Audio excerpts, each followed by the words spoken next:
జగన్ వెంట ఆ అధికారి ఉంటే ఆయనకి ఎటువంటి ఇబ్బంది ఉండదు. లేదంటే జగన్‌కి ప్రాణహాని తప్పదు అనే ఒక చర్చ అయితే నడుస్తుంది. ఎందుకు అంటే జగన్మోహన్ రెడ్డి తన భద్రతా టీమ్‌లో ఎందుకంటే ఇప్పటికే ఆయన జెడ్+ కేటగిరీ భద్రతతో ఉన్నారు జగన్మోహన్ రెడ్డి. ఈ నేపథ్యంలోనే ఆ విభాగంలో డీఎస్పీ మహబూబ్ బాషా ఉండాలి అని చెప్పి కోరుకుంటున్నారట. దీనికి సంబంధించి ఆయన హైకోర్టులో ఒక పిటిషన్ కూడా వేశారు వైఎస్ఆర్‌సీపీ అనేది. ఎందుకు అంటే ఇక్కడ తన భద్రతా బృందంలో డీఎస్పీ మహబూబ్ పాషా ఉంటే గనక తనకు ఎలాంటి ఇబ్బంది ఉండదు, ప్రభుత్వం ఆ దిశగా ఉత్తర్వులు ఇవ్వాలి అంటూ తాజాగా హైకోర్టులో పిటిషన్ దాఖలు చేశారు.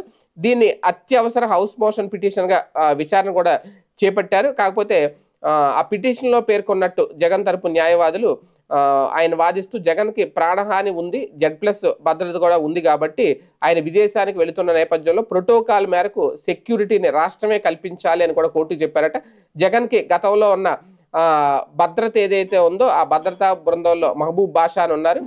ఆయన కంటిన్యూ అవ్వాలి అనేది. కాకపోతే ఇది ఒక రకంగా జగన్‌కి భద్రత విషయంలో నిర్ణయాలు ఎవరు తీసుకుంటారు అంటే కేంద్ర హోంశాఖ తీసుకుంటది.